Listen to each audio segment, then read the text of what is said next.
you said it, I believe it. All right, good evening, good morning, good afternoon.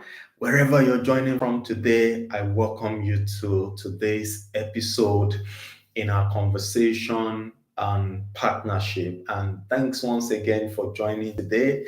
I hope it's been a very lovely ride. And remember, just in case you haven't seen some of the videos shared, I still have them on my YouTube channel, and I'm encouraging you, please check them out. I'm sure that they would bless you. And remember as well to share with people within your network. I'm sure that you really find it helpful. And in sharing this, I'm sure they will be grateful to you. Remember something I would always say, one of the reasons I'm doing this is because I'm passionate about African emancipation, and I'm excited about the future and what it holds for us as Africans, especially within the business space. And interestingly, I was just going through my book, Structure Secret for Startups. And as I opened my book and I came to the dedication page, I saw where I wrote when this book was first printed, um, dedicating it to entrepreneurs across Africa. And then I wrote, your tenacity gives me hope for our future as Africans. This is something I'm passionate about. This is something I'm excited about. And so when you see me doing this, I do it because it gives me joy. And I'm doing this again because we need to make sure that we are building something together, something that our children can come into and be grateful that we laid the foundation for. And so, thanks once again for allowing me to have this conversation. And I believe that partnership is the way to go. This is one of the reasons I'm having this conversation. It's been a very long one, and I still keep doing that and I still feel like doing it. Yes, so we don't know what that's how next week would go. But um today's conversation was inspired by something that happened in the course of the week. I had a conversation with a client, and then this client was going into a partnership venture with a friend, and in that partnership venture, it just turned out that somebody is a technical person, the other person happens to be the idea person, and then also the person that may also have that network that would help the project to be a success. And so I got into that conversation, and one of those things I saw, not bringing that as something that wasn't done well in that partnership. No, that's not the intention. The intention is I got conscious of the fact that there is something we are not doing well as Africans, which is the place of understanding competence and knowing that there is a difference between betting an idea and having the capacity, the competence to make that idea a success. For instance, that somebody gave birth to a child doesn't make the person the best parent for that child. And you know what I mean by saying that. So there are a lot of factors that come into play. There are a lot of things around competence, around capacity. But I think in the same way that a mother can be sentimental towards a child just by reason of that umbilical cord that connects them from the very beginning, I think that's the same thing with humanity. And this is not an African problem.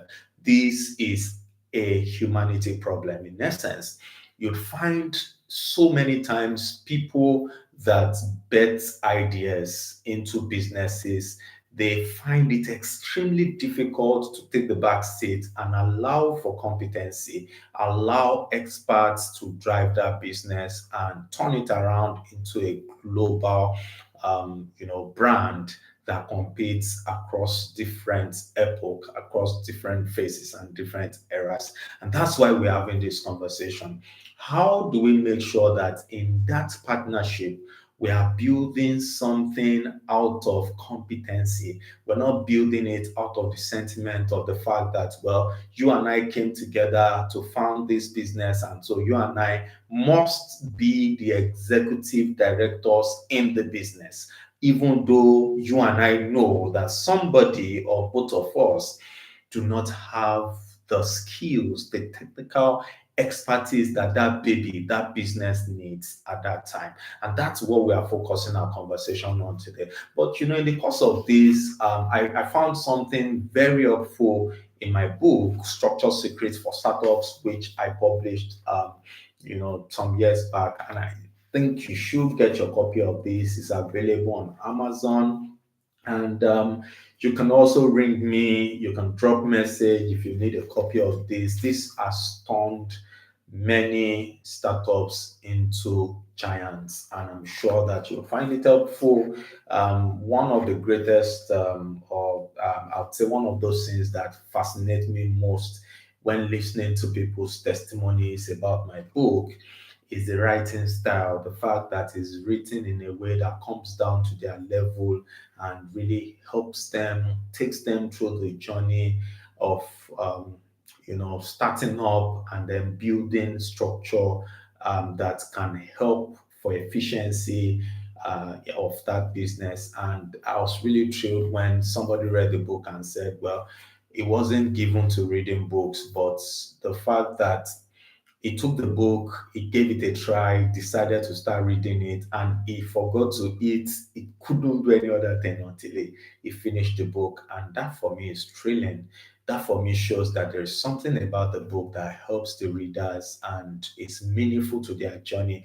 And I encourage you to have a copy as well. And then, yeah, we can strike a deal. If you don't like it when you start reading it, give me a call. I will refund you wherever you purchased it from. That's my deal, and I'm saying that online because I want to make sure that you're rest assured I'm serious about it. Okay, so I'm going to in this book, I discussed several things, but I want to get to the place where I talked about the role of stakeholders. In the part two of the book, I talked about the dynamics of football and how different people, different formations are used to achieve results. And then I had referred, made some reference to how this is relatable in business, how it's important for every member of the brand to have the proper positioning in that business as part of the competitive advantage that would make that business to thrive when people are put in the right position. So you can imagine a goalie, a goalkeeper having to, jump to the front and then leave his role for the post of the striker. It exposes the net. And what happens is where there is a counter attack or some other means, it exposes the team as a whole. So this goes a long way to demonstrate how um, just one loose end of a team can affect the entire dynamics of that team. And so that's what we're talking about today. But there is something more to this conversation. And what's that thing that is more to it? I found many partners come together and having signed partnership agreement. Now they are together, they are trying to build together. But while it's obvious that one or both of those partners do not have the technical competence, they still want to make sure they are at the helms of affairs. And that takes me to something I wrote in this book, which I'm going to read out for you very briefly, right? So I wrote here, I said, every business has one or more stakeholders. So just put that word, one or more partners, in this case, partnership. So it could either be the person who founded the idea or someone that financed it. Their position as stakeholders does not necessarily put them in a position to be the ones managing the business. That's the first lesson. Now, betting or financing an idea is not sufficient to qualify stakeholders. to assume the position of a director or a manager. And then one thing that I found really interesting that I shared here was using the analogy of a car to explain the synergy between a stakeholder and a director. And I wrote, I said, imagine that the car is the business. If I buy a car, what happens is I've become the owner of that car. If I know how to drive that car and I desire to drive myself, I will become a stakeholder and director of the car. If I choose to get a driver, that means I could sit at the owner's car and allow the driver to do the driving. But if I do not know how to drive, it's safe for me and the car, not just me now, even me and the car, that I stay away from the steering of the car. Now, here's the point I'm getting to. Many entrepreneurs miss the point that it is not a must for them to sit at the steering of their business just because they founded or they invested in the business. If a person would not want to take a risk on a baby that matters so much, why should that person impose himself or herself at the helm of affairs? That's the point I'm trying to make in today's conversation. That we have come together in partnership does not mean we both must sit at the helms of affairs. We need to prioritize skills and competence. We need to make sure that there is more reason we are sitting in that front wheel. And so, sometimes I wonder why. Why do we have this challenge as human to let go and allow people with the competence to drive the business? As said earlier, this is not an African thing. I can give you examples of brands, global brands that started at that mistake side before they moved to the other corner of getting it right. Don't be shocked, Facebook is one of them. So you find that the founder, Mark Zuckerberg, happens to be a technical guy. And at some point in the career, in the business, he had to make sure that they brought in a COO, a chief operating officer, who now has a better understanding, a technical competence to manage the operations of that business, which wasn't what Mark Zuckerberg was clear cut out for. That's an example. Even if you look at the example which I've mentioned severally on this conversation, you look at the example of Twitter, now known as X, you'd find that the founder had to step aside at some point, even though came back again, but still went out again. And it just shows how very emotional we could be with a product that we founded. Don't be shocked. This is not an African thing. I mean, it's not an American thing alone. Even Jack Ma, today you'd find that in the entire dynamics of the business, the Alibaba and other conglomerates that is set up, you'll find that there is that strategic decision to take the back seat and allow people with competence to take the front seat. Some of these people, they were merely lucky to get to that phase where they didn't lose it all. And they realized that it was the wrong thing for them to be at the forefront or at the front seat. And I don't want you to get to that place because many very excellent brands with excellent ideas did not have the opportunity to manage themselves on and on, but their death came because the person who gave birth or the people who gave birth to the idea couldn't they could not prioritize the need to make sure that competence was put ahead of any other thing. So it's very crucial that you need to put competence as the basis for taking the driving seat in that business, so that you are not inadvertently killing the baby. And that's the best word I can use because you would not deliberately want to hurt the business, but that's what you end up doing when you do not prioritize competence. And don't be shocked.